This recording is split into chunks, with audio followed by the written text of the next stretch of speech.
podcast chaleureux et intimiste qui entend donner la parole à des personnalités atypiques, lesquelles ont fait preuve du courage et de l'audace requise pour honorer leurs rêves et autoriser une vie hors des sentiers battus.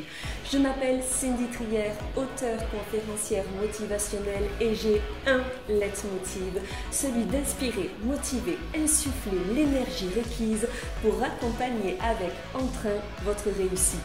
Vous souhaitez prendre votre envol, nul doute, je serai votre tremplin. Avec toute mon affection et ma conviction profonde selon laquelle il est possible de rêver grand, de rêver fort, de rêver loin.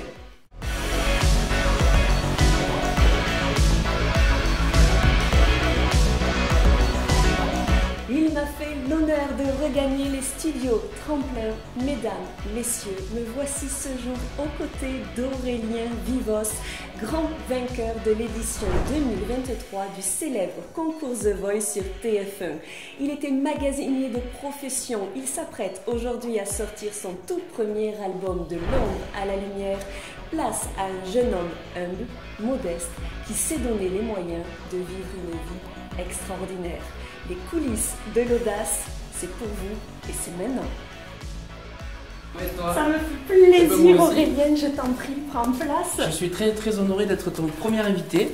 Ah, écoute, vraiment, merci du fond du cœur d'avoir répondu à cette invitation. Ça me touche infiniment que tu aies fait la route jusqu'au Gers et jusqu'au studio Tremplin. Aurélien, si tu me le permets, j'aimerais beaucoup te poser un certain nombre de questions pour que l'on puisse appréhender au mieux ton parcours, ton histoire, ton vécu, cette audace dont tu as fait preuve finalement. Et pour que l'on replace les choses en contexte, avant que l'on ne parle de ton quotidien, de ton actualité, moi j'aimerais beaucoup que tu me racontes un petit peu quel était l'Aurélien enfant, quel était ton tempérament, quels étaient tes rêves, quelles étaient tes craintes. Je t'attaque d'entrée de jeu. Allez, bam, comme ça, direct. Il y a beaucoup de choses à dire. Écoute, je vais te dire tout ce qui me vient. Je t'en prie. Alors, j'étais le genre de garçon, tu vois, qui se met dans un coin et que tu n'entends pas. Ouais. Super timide, tu vois. Et alors, après, c'est peut-être quelque chose qui me vient direct, mais je vais t'en parler, puisque par rapport au fait que j'ai jamais été quelqu'un de très maigre, tu vois. Et je pense que ça y a beaucoup joué aussi sur le fait que je m'effaçais beaucoup. D'accord. Parce que du coup, quand tu es en école primaire, tout ça, c'est un peu la jungle, tu vois. Les enfants ne sont pas toujours gentils. Et je pense que ça a beaucoup fait sur mon tempérament, ces comportements-là, tu vois. Mais attention, je ne regrette pas du tout ça parce que ça a fait la personne que je suis aujourd'hui, tu vois. Donc j'étais ce genre de garçon-là, tu vois, qui n'avait pas du tout confiance en lui, qui avait beaucoup de rêves dans sa tête ou d'histoires. J'adorais de m'inventer des histoires. Et comme je suis fils unique, tu vois, peut-être aussi ça nous aide à rester, peut-être, à ne pas souffrir de cette espèce de solitude un peu, tu vois. Moi, j'avais des amis quand même, bien sûr, mais je pense qu'aujourd'hui, avec le recul, je me suis fait la réflexion, ça fait beaucoup partie ça fait partie de moi, tu vois, et peut-être qu'aujourd'hui, je ne serais pas le même si je n'avais pas vécu tout ça. Ouais, en fait, c'est ce sentiment finalement d'avoir été un peu jugé, un peu oui, absolument, qui a fait que tu t'es refermé peut-être sur toi-même. Ouais, et puis tu vois, ça aide pas à avoir confiance en soi, tu vois, ce genre de choses. Mais ce qui est fou, c'est qu'aujourd'hui, tu vois, je me rends compte que finalement, ça rend fort quand on est plus grand, tu vois. Ouais. Donc, quelque part, je suis content d'avoir vécu tout ça. Et puis, au fond, j'avais comme tout le monde, je pense, j'avais mes rêves et tout ça. Alors, peut-être que du coup, avec tout ça, je me sentais un peu plus mature, peut-être, que les autres. Et j'avais une certaine vision déjà de la vie ou de ce qu'on peut être en tant qu'être humain, tu vois, et ce qu'on peut apporter à l'autre, tu vois, et surtout ce que je voulais pas, moi, c'était faire de la peine, tu vois, ou faire ce que moi me faisait, tu vois. Et c'est resté ça, tu vois. Et je suis content parce que du coup, maintenant que j'ai des enfants, j'essaye de le transmettre aussi. avec toute ta bienveillance. Oui, C'est ce qui me touche chez toi, parce qu'il y a quelque chose, moi, qui m'a émue. J'ai vraiment envie de te dire que ça m'a émue, et je te le dis pas pour te faire plaisir. C'est quand j'ai pris soin d'écouter ce premier single de ton nouveau CD qui arrive, de cet album qui s'en vient le 7 février, si je ne me trompe pas. Ce single, il s'intitule La plupart du temps.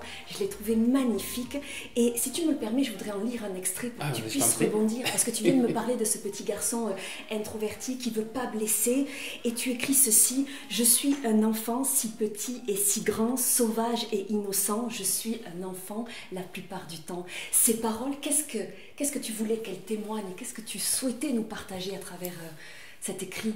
Eh bien, en fait, si tu veux, déjà, c'est avec François Belgrine, un auteur que j'adore. J'ai beaucoup de chance de pouvoir travailler avec lui sur la moitié de l'album quasiment. Et on a passé des heures et des heures au téléphone. Il me dit: raconte-moi ta vie, raconte-moi. On a passé des heures. Et il a réussi à retranscrire sur plein d'autres chansons qui seront sur l'album. C'est pour ça qu'il est très fort pour ça. On dirait qu'il rentre dans la tête et qu'il met les mots qu'on a envie de dire, mais avec une... C'est des mots très simples, mais voilà. Et beaucoup de justesse. C'est ça. Oui. Et en fait, j'avais dit...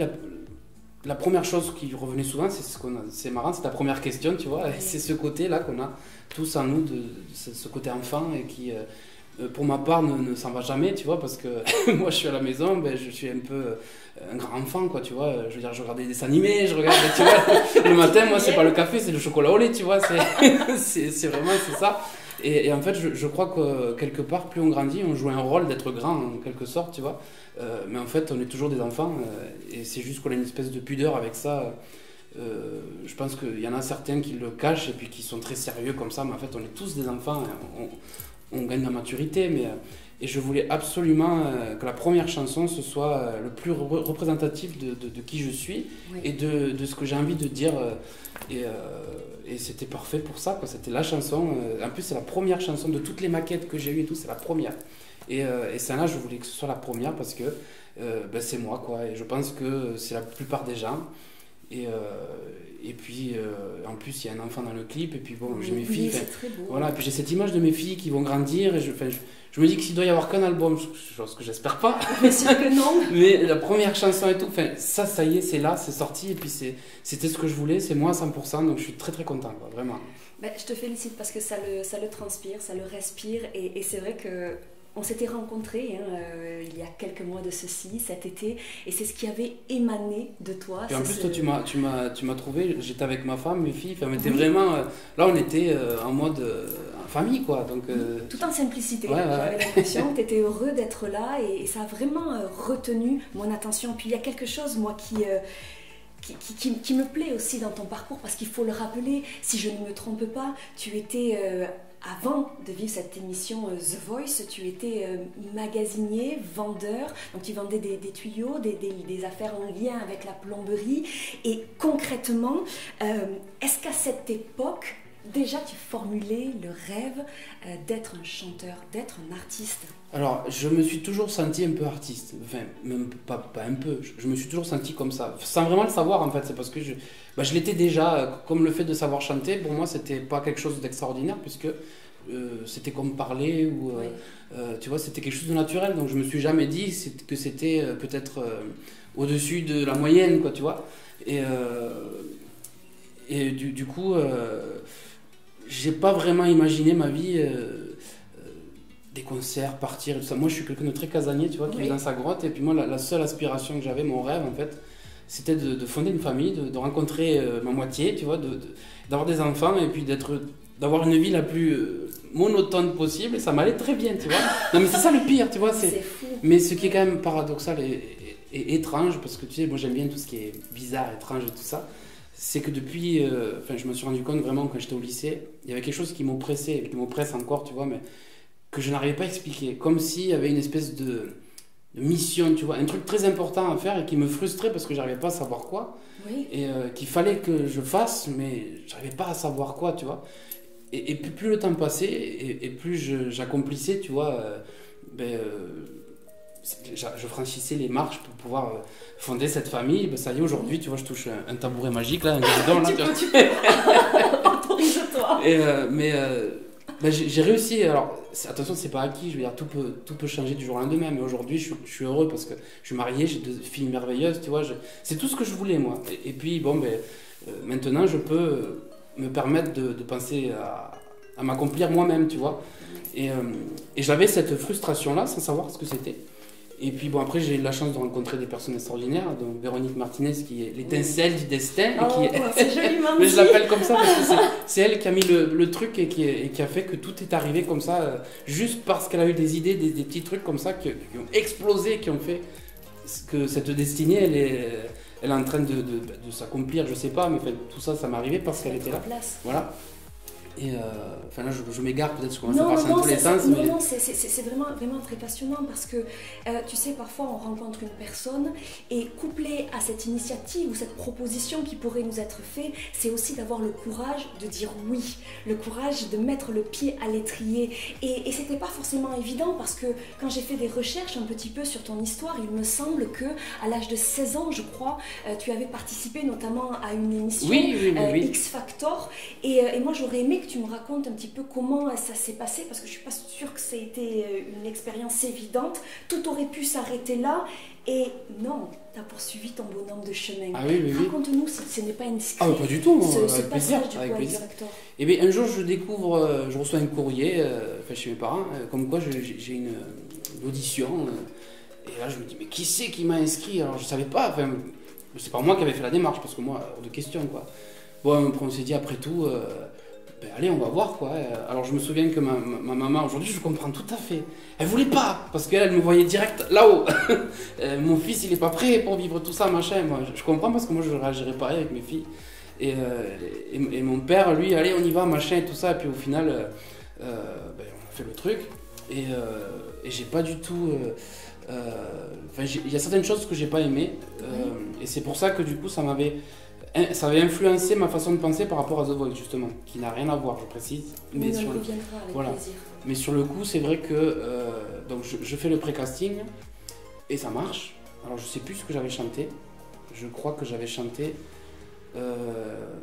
une chanson de Scorpion. Je veux pas dire de bêtises, je crois, mais On y sera pour chercher. Ouais, voilà, non, mais ça c'est secret. Je veux dire, ça y est pas sur internet, c'est dans leur fichier, il me semble.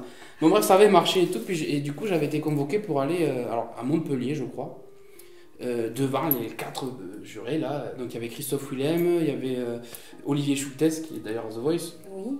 Il y avait Véronique Gicker, je sais plus, l'imitatrice là, québécoise. Je fais exprès, de ne pas savoir. Et le 4e, c'était un gars qui est musicien de Sting, je sais plus comment il s'appelait. Bref, et donc là j'avais chanté, j'avais refait la version de Scorpion, Still Loving You. J'avais fait au piano et tout, je voulais faire un truc complètement différent pour... bon, ça n'avait pas marché, j'avais eu 2 oui, 2 non, mais ce que j'avais pas aimé, c'était le côté fake du truc. Parce que je déteste, moi, quand c'est fake, je déteste. En fait, t'as un numéro, là, comme ça, on t'appelle pas par ton nom, rien. Alors, si t'es beau gosse, que tu danses, machin, alors les caméras sont braquées sur toi. Par contre, si t'es comme moi, c'est-à-dire lambda, et que t'as pas la gueule à Brad Pitt, tu vois ce que je veux dire, tu n'existes pas.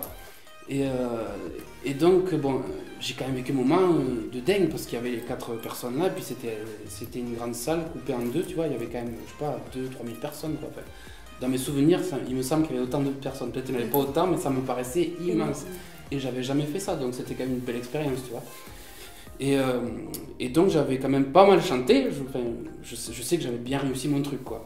Et surtout que j'avais réussi à voir que j'avais pu affronter ma peur et d'y aller, de chanter devant tous ces gens-là, ça m'effondrait. Et voilà, mais c'est vrai que j'avais pas aimé ce côté fake, si tu vois.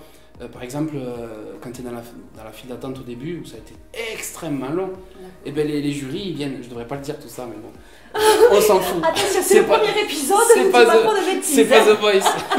Non, mais tu vois, tu fais la queue en fait, et ils filment 4 fois la venue des coachs, du jury, quoi. Donc les 2 premières fois, tu as les voitures qui arrivent, toi tu fais waouh, en fait il y a personne, ils y sont pas, tu vois.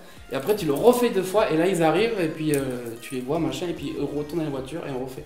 Tu vois, c'est comme ça à chaque fois. C'était cette idée de montage un petit peu. Ça me plaisait pas. Moi, il y a quelque chose qui là encore retient mon attention, c'est que cette expérience, un peu, tu le disais, hein, de fake, de fausseté, de fausse semblance, c'est vrai que quand on apprend à te connaître, c'est pas du tout ce que tu es. Et donc, tu as été finalement repéré, là encore, si je ne m'abuse, tu m'arrêtes si je me trompe, sur une vidéo YouTube qui, pour le coup, n'avait pas plus de 50 vues, je crois. Et les recruteurs The Voice t'ont remarqué, ont fait appel à toi, t'ont proposé de venir sur Paris pour passer le casting. Avec cette expérience pas très positive que tu avais vécue, je suppose que l'a priori était marqué de se dire je ne veux pas forcément le faire, et pourtant tu l'as fait. Qu'est-ce qui a été déclencheur? Qu'est-ce qui a fait que tu t'es dit allez, je reste pas sur un échec, je remonte en selle? Alors, je suis désolé, ma réponse va être très longue, c'est pas grave. je te préviens, vas-y, jamais aimé. Non, en fait, si tu veux, entre-temps, donc Véronique Martinez, elle m'avait plusieurs fois invité à chanter, puisqu'elle était chef de chœur, donc avec sa chorale, et puis de temps en temps, des occasions, avant, Aurélien vient chanter en tant que soliste à la Bastia la Moissa, tout ça, ça faisait des belles expériences, et puis surtout, c'était, je chantais, tu vois, devant un public et tout, mais ça, tu vois, ça n'a rien à voir avec la télé. La télé, c'est autre chose, tu vois, vraiment, ça n'a rien à voir.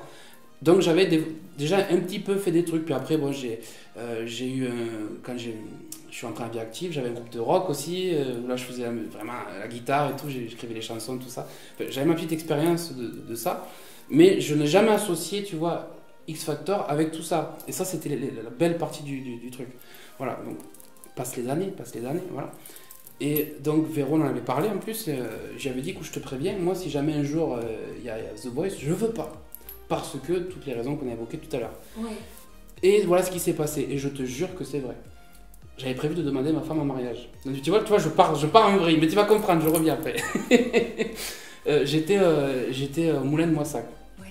Donc, je prévois tout mon petit truc, tout ça, machin, et puis quelqu'un appelle Véro, parce que du coup, on avait quand même des projets tous les deux avec Véro.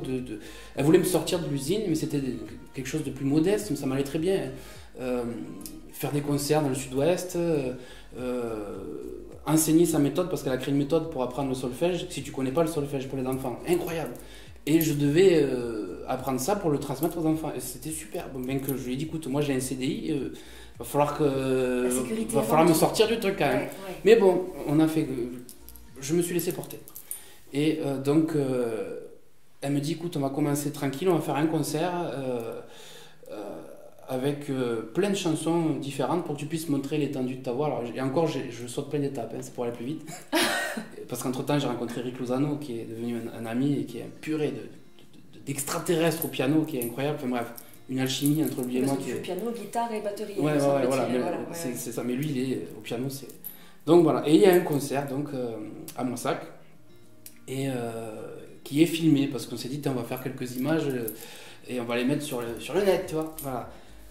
Donc on fait ce concert, et alors ce qui est marrant, c'est que comme j'ai une voix puissante, tu vois, et j'arrive pas à ce moment-là à la gérer, si tu veux, j'en vois tellement tout le temps que je me fatigue vite. Et donc ce qu'on avait fait, Véro avait écrit un spectacle, et entre les chansons, pour que je puisse respirer, tout ça, elle racontait une histoire, tu vois. Il y avait un fil conducteur, il n'y avait pas le final, on n'arrivait pas à trouver le truc. Et puis à un moment donné, elle m'appelle, elle me dit, j'ai eu l'idée, je sais avec quoi on va finir. On va finir avec Ave Maria de Calcini, avec ta voix de haute contre. Je dis, Véro, faut l'assumer cette voix, parce que je sais que je peux le faire, mais elle me dit, fais-moi confiance, elle me dit, je sens qu'il faut faire ça. Moi je dis, allez, vas-y, je te fais confiance, on y va. Bon, on fait le concert et tout, donc c'était donc dans une église avec des bougies et tout, c'est super, vraiment super. Et j'étais très content. Alors moi je chantais comme ça, tu vois, un piqué comme ça, le micro, puis je ne bouge pas de tout le truc parce que je suis coincé comme il faut, je veux pas être grossier. Ouais. Je suis bien coincé, tu vois, j'ai un balai bien quelque part qui ne veut pas bouger. Mais c'était un super moment, voilà. Donc c'est filmé et tout, machin, super. Et puis les vidéos se retrouvent sur YouTube, sauf Ave Maria, parce que la caméra n'avait plus de mémoire. Batterie. Donc on met ça sur le net et tout. Et quelqu'un donc, qui s'appelle Sarah Berchaud, qui travaille avec Bruno Berberès du casting de The Voice, elle recherche avec ses équipes tout le temps sur internet des talents. C'est comme ça qu'ils ont trouvé Kenji d'ailleurs. Oui. Et donc ils tombent sur la vidéo de La Quête, parce que je croyais que c'était Ave Maria, mais en fait c'est La Quête. Et il pousse un peu le truc. Et heureusement, on avait mis quand même Ave Maria, on l'avait réenregistré. Et on avait mis les photos du concert, on avait mis Ave Maria sur YouTube. Et là, il tombe sur cette Ave Maria. Alors peut-être, je ne vais pas dire de bêtises, mais j'aime bien imaginer ça. Qu'à 2 minutes près, tu vois, on ne mettait pas la vidéo. Et il ne se passait pas tout ce qui s'est passé. Mais tu vois le truc, juste parce qu'elle a eu l'idée au départ de faire Ave Maria, tu vois. Et donc, ils m'ont repéré comme ça. Et donc, j'en reviens au jour où je suis au Moulin de Moissac. Je demande ma femme en mariage, et ce jour-là, ils appellent Véro. Et comme elle savait que j'allais demander Marion, ma femme, en mariage, elle s'est dit, je ne vais pas l'embêter, je lui dirai demain. Donc, ma femme a dit oui. Et le lendemain, Véro me dit, bon, j'espère que ça va, parce que tu vas t'asseoir là, assis-toi et tout. Elle dit, on monte à Paris. Elle me raconte et tout. Et en fait, elle est tombée sur des gens tellement bienveillants au téléphone parce qu'elle leur a expliqué que je ne voulais pas, pour diverses raisons, parce que j'avais de l'appréhension, parce que toutes ces choses-là. Oui. Et la personne lui a dit, écoutez, vraiment, montez à Paris, on va se rencontrer, et puis éventuellement, s'il veut chanter, il le fera.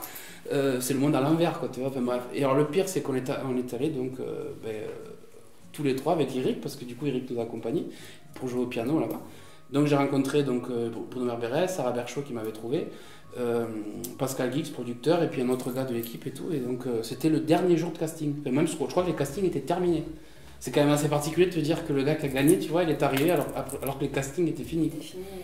Et donc là, j'ai rencontré des gens qui ne me paraissaient absolument pas des gens c'était des gens bienveillants, quoi, tu vois. Je ressentais ça.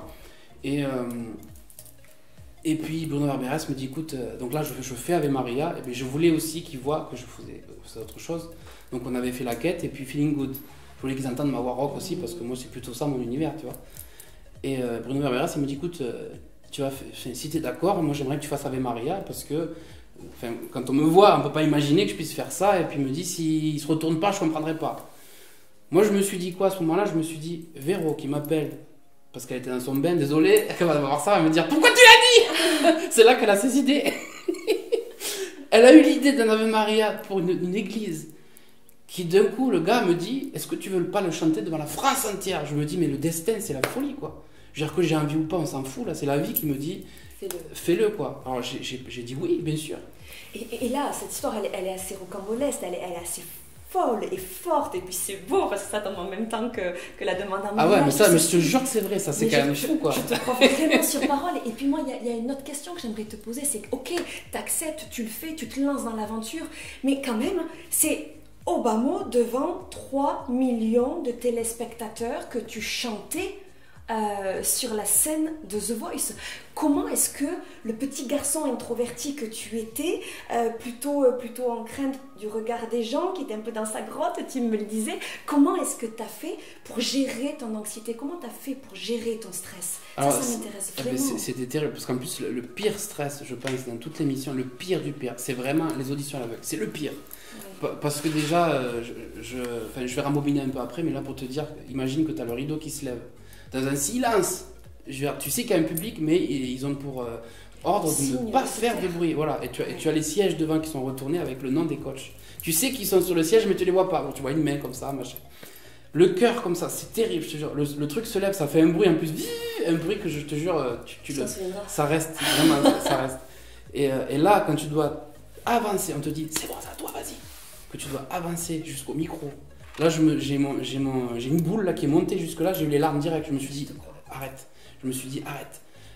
Commence pas à pleurer maintenant ou quoi, parce que c'est fini. Et là, je sors la première note, et à partir du moment où la note, elle sort, ça y est, tu vois. Et c'est marrant, parce qu'à ce moment-là, t'es tout petit. T'es vraiment le petit garçon, là. Tu es même pas un adulte, tu es vraiment le... mais à ce moment-là, tu te dis pas... Tu te dis juste qu'il y a les gens qui sont là, mais je me suis pas dit, moi, qu'il allait y avoir des millions de gens qui allaient voir, tu vois, parce que c'est juste des caméras qui sont là. Et t'as pas conscience de ça, tu vois. Enfin, en tout cas, pour ma part, j'avais pas conscience. Je me disais pas, des millions de gens vont le regarder. C'était juste, moi, je chantais pour les gens qui étaient là, tu vois. Le jury et puis le public. Et à aucun moment, je me suis dit, parce que je n'aime pas, je déteste la compétition, j'aime pas ça. Parce que de toute façon, quand je perds tout le temps. Donc, c'est pas la peine. Sauf aux jeux vidéo, là, ça pas pareil, mais ça compte pas. Mais je me suis dit, vis le moment. En plus, j'étais avec Eric, qui était au piano. Parce que du coup, comme ça s'est fait sur la fin, les musiciens, ils n'avaient pas envie de s'embêter à apprendre je sais pas quoi. Ils ont dit, bon, ben prends ton pianiste, et comme ça, ils n'avaient rien à faire. Tranquille, lui, il joue, ils n'ont pas besoin d'apprendre le truc et tout. Et donc j'étais pas tout seul, bon, Eric il était avec les musiciens, mais j'étais avec Eric. Et ma famille était là, tu vois. Donc tu t'es senti soutenu. Ouais, voilà. Et puis je n'ai pas fait ça pour qu'il se... Enfin, je me suis pas posé de questions. Je me suis dit, vis le truc, et surtout te foire pas, parce que même s'il se retourne pas, au moins tu seras content de toi. Tu auras vécu un truc extraordinaire. Et puis là, j'ai mes gosses, tu vois. Donc je me dis, je veux vraiment être le père qu'elle mérite, tu vois. Donc il faut que... Bien. Tu vois, c'est ça. Et alors, eh ben ça marche, tu vois. Et là, il n'y en a pas un, c'est tous. C'est tous. Et je voulais Zazie. Alors, il y en a plein qui n'imaginaient pas. Pour eux, c'était mon dernier choix, alors que non, c'était mon premier choix, tu vois. Et c'est elle qui buzz la première. Ouais, son univers, sa personnalité, incroyable. Sa simplicité, je pense que tu t'es reconnu assez. Ah ouais, puis son univers, tu vois, son ouais. Côté un peu... elle fait quand même des trucs assez lourds, tu vois, et puis des fois plus simple et tout, mais sa personnalité et tout. Enfin, je me sentais beaucoup plus proche d'elle aussi parce que peut-être j'ai grandi en écoutant ses chansons, tu vois, la radio, tout ça, et les autres beaucoup moins, ils sont plus jeunes, tu vois. Gerviané, on a peut-être le même âge, je crois. Big Foley, ils sont plus jeunes, c'est pas aussi ce que j'écoute spécialement.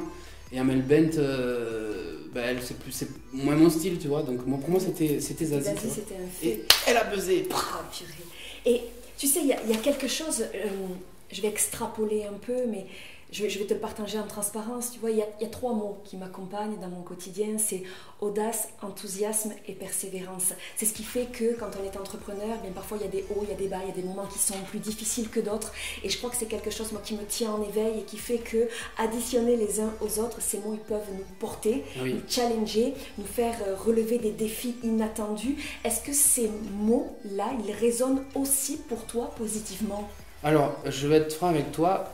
Ce que tu dis là, c'est aujourd'hui. Ouais. Parce que avant, en fait, c'est tellement dingue, tu vois, parce qu'il y a The Voice, parce que je sais qu'à ce moment-là, j'ai une tournée de Zénith avec les 500 voix. Je sais aussi que je vais avoir un Olympia. Tout ça, je le sais déjà, que je ne l'ai pas encore annoncé, mais je le sais déjà. Donc à ce moment-là, je sais que quoi qu'il arrive, je vais avoir une vie bien mouvementée et complètement dingue pendant un certain temps. Et j'ai pas eu le temps de me poser trop de questions. Ouais. La seule question que je voulais, que je me posais, c'était qu'est-ce que je peux faire pour maintenir cet équilibre qu'il y a avec ma femme et mes filles. C'est tout ce qui comptait pour moi, tu vois, et qui compte aujourd'hui aussi, bien sûr, tu vois. Mais aujourd'hui que tout ça s'est passé, parce que forcément, au bout d'un moment, tu vois, tout ça, ça monte à un certain point, et puis ça redescend. Oui, et sûr. Ça, je le savais dès le départ, je m'étais préparé, c'est pour ça que je me suis jamais je me suis jamais cru, tu vois, t'as compris, quoi, je suis pas ce genre-là. Et c'est aujourd'hui où justement ces mots prennent du sens, tu vois, parce que c'est maintenant que tout ça s'est apaisé, tu vois. Que là, c'est vraiment là que ça commence. Enfin, c'est un travail, tu vois, c'est une passion, mais c'est aussi un travail. Et c'est là qu'il faut justement... être dans cette persévérance. Voilà, exactement. Parce que si tu l'es pas... j'ai vu certaines choses dans le milieu qui me plaisent et d'autres beaucoup moins. Je pense que c'est dans tous les milieux, c'est comme ça, tu vois. Mais là, tout est décuplé dans ce milieu-là, tout est décuplé. L'amour est décuplé, l'amitié est décuplée, le stress est décuplé, le plaisir aussi, tu vois. Mais aussi, le côté négatif, ça l'est aussi, tu vois. Il y a des gens qui ne sont pas forcément bienveillants comme tu voudrais et tout ça. Et c'est là, justement, qu'il faut s'accrocher, tu vois. Et se dire, bon, moi, qu'est-ce que je veux ? Je veux apporter de la lumière, je veux faire du bien autour de moi parce que j'ai le pouvoir de le faire, peut-être, tu vois. Et soit je lâche et je retourne vendre des tuyaux et je ne serai pas malheureux non plus. Ça, je préfère le dire aussi, tu vois, parce que bien sûr. Je ne serai pas malheureux parce que j'étais pas malheureux, tu vois. Et... soit je m'accroche, je fais tout ce que je peux, et puis si ça marche, ça marche. Et si ça marche pas, c'est parce que c'était peut-être pas le destin. Oui, puis tu n'auras rien à regretter. C'est surtout ça. Tu sais, il y a quelque chose, moi souvent je le dis dans les conférences qui sont les miennes, il y a des études qui ont été menées et qui disent que 95% de la population sur son lit de mort, lorsqu'on les interviewe, indiquent qu'ils sont passés à côté de leur vie. 95% des gens passent à côté de leurs rêves par la peur du jugement, par la peur de sortir de leur zone de confort, par la peur de se dire que peut-être c'est pas ce que l'on attend d'eux. Et je crois que finalement, quand on s'essaye, quand on initie quelque chose, on peut se planter, on peut prendre un mur en béton armé. Mais au moins tu l'as tenté. Mais au moins tu l'as tenté et tu te poses pas la question de savoir est-ce que tu aurais dû le faire. Et ça, c'est ce qui me plaît dans ton histoire. Et puis tu sais, quelque part, je trouve que l'intitulé de ton album, mais il est formidable, de l'ombre à la lumière. Je veux dire, c'est l'album, ça c'est le P. Ouais. L'album, c'est la plus belle histoire du monde, il va s'appeler. Ah ben encore mieux. Regarde comment c'est cohérent. C'est parfait. Et tu vois, de l'ombre à la lumière, pour faire que cette histoire elle soit la plus belle du Ouais, monde, ouais. eh bien, ça me parle parce que quelque part tu étais en retrait, plus en discrétion, et on le rappelle, hein, il n'y a aucun espèce de sous-métier, c'était juste Oui. de se dire que tu te sentais depuis tout petit artiste et que finalement tu t'es donné les moyens d'initier ce projet-là. Oui, et puis bon, après j'ai quand même eu aussi, tu vois, l'étincelle du destin. Véro n'est pas là, tout ça n'arrive pas. Exactement. Tu vois, des fois c'est con, hein, mais pardon le gros mot. On le coupera pas tant pis, la vidéo. Des fois, tu vois, il suffit d'un rien du tout, et puis ta vie elle bascule. Alors des fois elle bascule, c'est beau, des fois moins. C'est la vie, c'est le destin, c'est comme ça. Et c'est vrai que je me dis ça aussi, tu vois, je me dis c'est tombé sur moi. Je me dois, pour tous les gens aussi qui ont des rêves, tu vois, je me dois d'être droit dans mes bottes et de faire tout ce que je peux pour que ça marche, juste pour ces gens-là aussi, tu vois, qui puissent se dire, ben, lui, ça lui est arrivé, et puis il fait tout ce qu'il peut pour que ça marche. Enfin, tu vois ce que je veux dire, c'est comme un porte-drapeau un peu, tu vois, quelque chose, je me dis, ça m'est tombé dessus, et ben je dois être à la hauteur de ça, quoi, tu vois. T'es pas là pour rien, tu te souviens que le podcast s'intitule les coulisses de l'audace, et c'est de se dire, ok, parfois on peut se sentir à notre place, on le fait humblement, on le fait modestement, mais on le fait avec son cœur, on le fait avec ses tripes, et moi c'est ce que je ressens chez toi, donc ça me plaît, je te remercie encore d'être là, j'espère que tu passes un bon moment. Oh, pas trop, mais bon. Pas trop. Celle-là, j'ai pas vu venir. J'adore. Est-ce que avec le recul, quel serait finalement le moment le plus audacieux? Quel est finalement le grand plongeon? S'il y avait un événement marquant, fédérateur, presque qui a catalysé cette ascension qui est la tienne? Je peux même pas te répondre, je te jure, je sais pas. En fait, j'ai l'impression que c'est une succession de choix et de moments. Je peux même pas te dire, parce que peut-être je pourrais te répondre plus tard, tu vois, parce qu'en fait j'ai l'impression que tout est en train de se jouer maintenant, tu vois. Ouais. Et que c'est là les choix, parce que j'ai déjà fait certains choix aujourd'hui, tu vois. J'ai l'impression que c'est maintenant que ça se joue, tu vois, parce que tout ce qui s'est passé avant, c'était des petits choix, peut-être un choix de chanson, peut-être... c'est comme, enfin, tu vois, j'ai l'impression que j'ai pas vraiment eu le choix. C'est des pièces de puzzle qui ouais, se sont assemblées. Et puis c'est marrant parce qu'avec Véro et Eric, on appelle ça le fluide, notre fluide à nous, le fluide, tu vois. Et puis des fois, je lui dis, ça y est, le fluide, il revient, quoi, tu vois. On suit ce truc-là, on se laisse porter, on y va, et puis voilà, mais je peux même pas te répondre parce que je sais pas... c'est pas bien grave, je t'en ouais. pas. Non, mais tu vois, ce que je veux dire, c'est marrant parce que... Et puis tu vois, il y a eu des choix, alors là, je pense, pour moi, c'était peut-être... la demi-finale, tu vois, il s'est passé quelques petites choses qui ont pas mal changé à ce moment-là parce que déjà la demi-finale, on me sort qu'il va y avoir un coach mystère, tu vois, et moi je me dis Florent Pagny, j'espère que c'est Florent Pagny. En plus, il le savait, toute la production de The Voice, il savait que Florent Pagny c'est pour moi. Et alors il me disait ouais, en plus c'est un coach emblématique de The Voice et tout, machin, et tout. Moi je me suis dit c'est Florent Pagny, c'est sûr. Et c'était Mika. Bon, c'est pas grave, mais j'étais content. C'était pas mal. Parce que quand même, il m'a sauvé la mise, quand même, Mika. Oui. Et donc, bon, ça, déjà, voilà, mais ça n'a aucun choix, c'est rien du tout. Et je devais chanter une chanson de Florent Pagny qui s'appelait Guérir. Et je devais la commencer au piano. Et après, laisser les musiciens faire et tout ça. Sauf que, à une semaine de l'émission, en plus, à savoir qu'on n'a pas le prompteur là-bas, et moi j'ai beaucoup de mal à mémoriser les paroles, tu vois. Okay. Donc là, comme c'était pas en direct, j'avais vraiment pris le temps de bien pour pas me planter. Et là, à une semaine du truc, Zazie elle me dit écoute, tu viens de faire SOS, l'intérieur détresse, c'était un moment. Elle me dit il faut que tu fasses un truc aussi fort. Elle me dit tu peux pas faire Guérir. Elle me dit c'est une très belle chanson. Elle me dit c'est pas ça. Elle me dit c'est une très belle chanson et tout. Elle me dit mais tu peux pas avoir fait un truc de dingue comme ça et faire quelque chose de plus léger, quoi. Mais tu peux pas. Elle me dit il faut faire un truc. Elle me dit, je pense à Caruso. Vas-y, apprends l'italien en une semaine. Vas-y. Alors, heureusement que je la connaissais un petit peu déjà, tu vois, et que la chanson avait été raccourcie un peu. Mais le stress. En plus, on me dit quoi? On me dit, tu vas le faire à poil, entre guillemets. À poil. Piano-voix. Alors que l'autre, à ce moment-là, je ne savais pas, mais c'est tous les musiciens. Alors, quand tu es sur le plateau de The Voice, à ce moment-là, ce n'est pas les téléspectateurs qui votent, mais c'est le public dans la salle. À savoir que c'est 250 personnes, c'est très peu. Oui. Et là, en face de moi, j'ai un mec assez beau gosse qui a une belle voix et qui a tout l'orchestre avec lui. Alors quand tu es là-bas, il faut que tu imagines que le volume est fort et tu te prends les ondes dans la figure. Enfin, c'est très fort, c'est très... Et moi, je suis avec mon petit piano-voix et c'est pas pareil, tu vois. Et donc, les gens ont voté, je perdais, quoi, j'avais perdu. Et heureusement qu'il y avait Mika, parce que du coup, imagine, on ne change pas la chanson. Là j'ai fait Caruso, il a pu voir mon timbre de voix, il a entendu son côté musicien et son oreille, a entendu que j'avais une voix particulière, tu vois. Et c'est ça qui a fait qu'il a voté pour moi. Peut-être j'aurais fait guérir, ben peut-être qu'il aurait voté pour l'autre, tu vois, je sais pas, mais tu vois, je me dis des fois c'est des choix comme ça. Le petit maillon, le petit bout qui s'imbrique. Et tu sais, on parle de petit maillon, de choix, et il y a aussi, je crois, l'entourage. Et tu en parlais en début d'interview sur l'importance de ta femme, l'importance de Véronique, ta manager, l'importance de tes filles, et puis toutes ces personnes qui ont écrit les paroles, notamment de ces chansons, bref, toutes ces personnes qui t'ont mis le pied à l'étrier. Qu'est-ce que tu penses en fait de la qualité de l'entourage? Parce que je crois que bien souvent, on a envie de croire en ses rêves, mais il suffit qu'on en parle à des personnes qui vont projeter sur nous leurs propres peurs, leurs propres angoisses, pour qu'elles réfrènent nos envies et que ça meure, finalement, que ça s'étouffe dans l'œuf. Oui, Est-ce que tu penses que toi, la qualité de l'entourage, c'est quelque chose qui est capital, Absolument. important? Dans tout ce qu'on fait dans la vie, je pense que on ne peut pas se construire tout seul. Tu peux pas, quoi. C'est pas possible. Et si tu n'as pas justement ces belles zones autour de toi, c'est pareil, je pense que ça ne marche pas.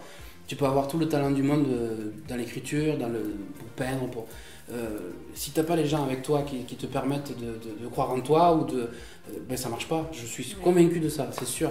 Et bien sûr que si tu as des gens autour de toi qui te tirent vers le bas, il faut avoir le recul nécessaire pour t'en rendre compte, parce que des fois tu mets du temps à t'en rendre compte.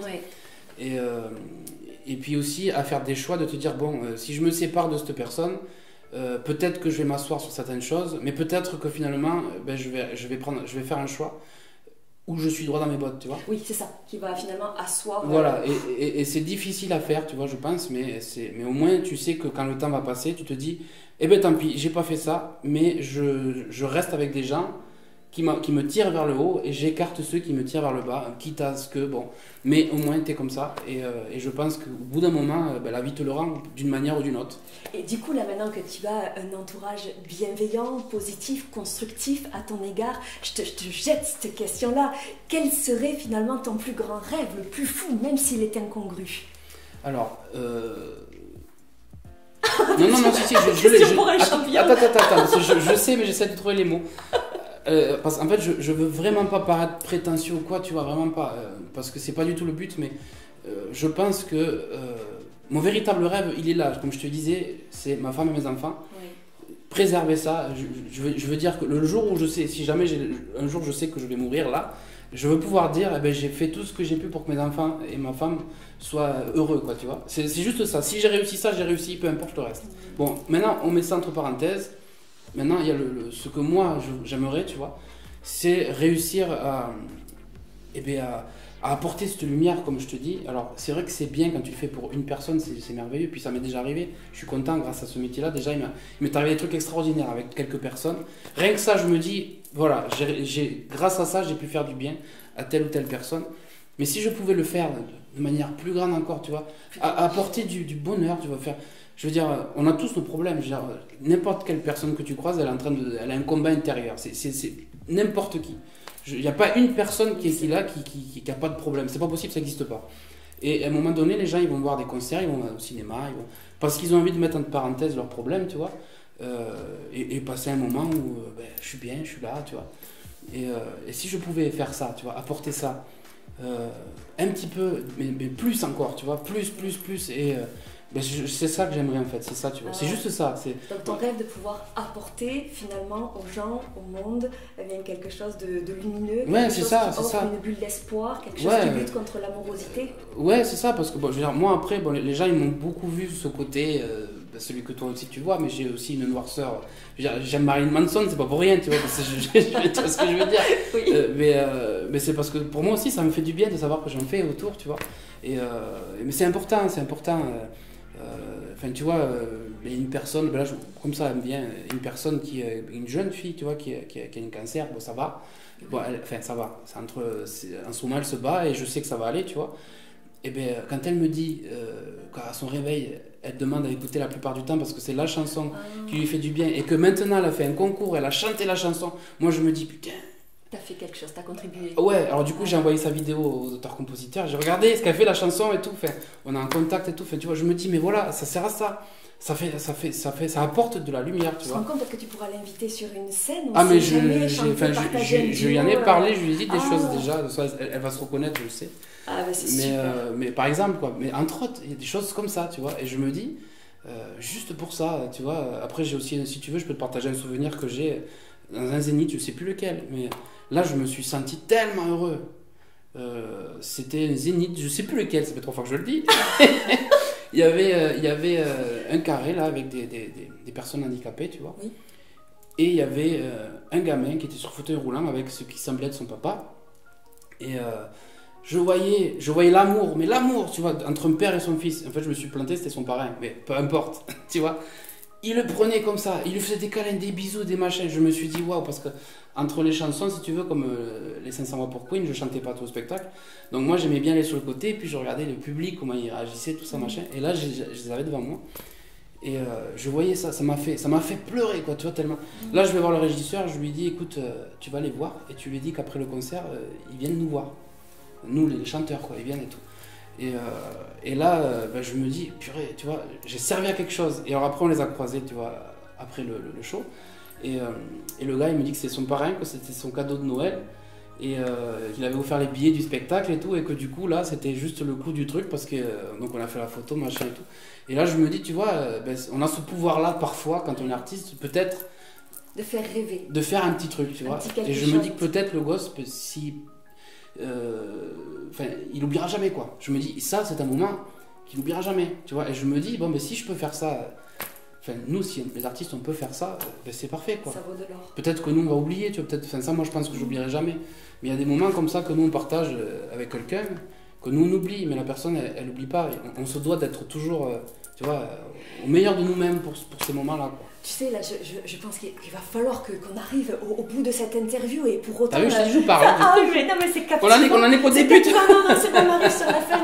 Mais tu sais, j'aimerais juste que tu me dises peut-être si tu devais transmettre un message aux gens qui aimeraient faire preuve d'audace, de courage, d'abnégation pour aller jusqu'au bout de leurs rêves. En une phrase, qu'est-ce que tu voudrais leur dire? Quel conseil tu leur donnerais? Alors, une phrase, je sais pas si je vais y arriver.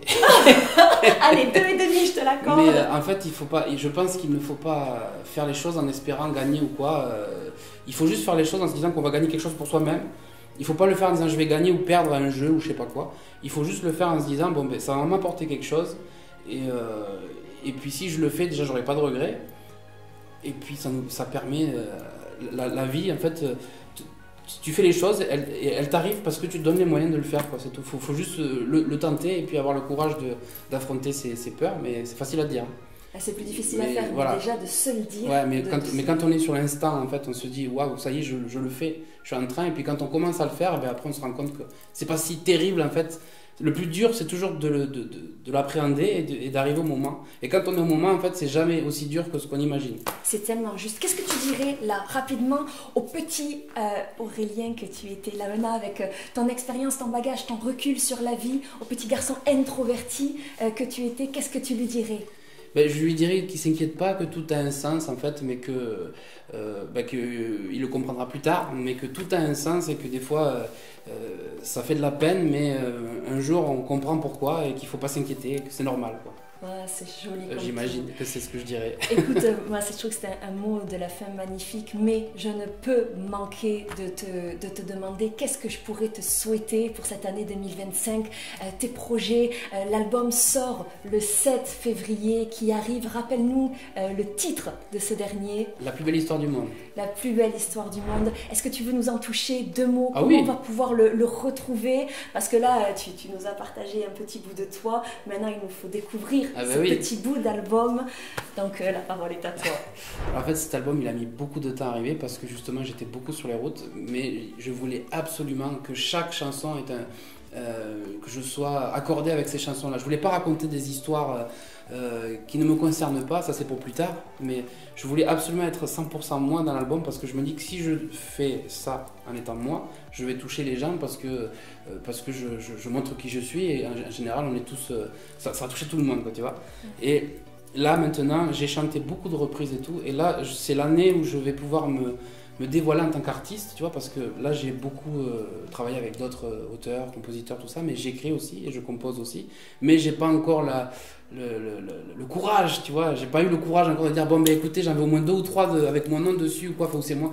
Non, là, je me suis laissé porter, mais je vais maintenant aller vers. Je vais m'exprimer un peu plus, tu vois. Là, je commence à écrire des chansons, pour d'autres aussi, j'essaye. Et donc, 2025, ça va être l'année où je vais pouvoir me dévoiler en tant qu'artiste, plutôt qu'interprète d'autres chansons. Je vais chanter les miennes, et puis surtout des concerts, du partage encore, des moments comme ça. C'est tout ce que j'espère, moi. C'est rencontrer des gens et apporter du bien, voilà. Et puis là, là, tu vois, on va commencer avec une date spéciale, parce que Eric du coup, Lozano, qui m'accompagne partout, lui, il fait la tournée des Zéniths en ce moment avec les 500 voix, et du coup là on a une date au château de la Garrigue. Oui. C'est une date qui est spéciale parce que du coup j'ai fini ma tournée de l'ombre à la lumière et je suis en train de préparer la prochaine, une tournée d'été. On est en train de la préparer, tout ça, avec plein de musiciens, des choristes et tout ça, c'est incroyable. Mais cette date-là elle est spéciale parce que du coup ça va être piano-voix, je vais chanter des nouvelles chansons, je vais chanter d'autres chansons, du coup j'invite plein de gens à venir parce que du coup je vais chanter pas mal de nouvelles choses et ça va faire du bien de se retrouver parce que ça va être mon premier concert depuis l'année dernière. Voilà. Écoute, moi je te souhaite vraiment du fond du cœur le meilleur. Je crois que j'espère en tout cas que les personnes qui vont nous écouter auront senti cette belle personne que tu es. Le meilleur pour cet album, le meilleur pour ta carrière, le meilleur pour ton rôle de papa. Et merci encore d'avoir répondu présent. Non, mais c'est génial ton concept là, tu vas voir, il y aura plein de belles histoires qui vont se partager partout, là ça va être super. Eh bien, de belles zones partout là. Merci. Moi je te fais un bisou parce que vraiment ça a été un bonheur. Merci Aurélien et au plaisir de recroiser ta route.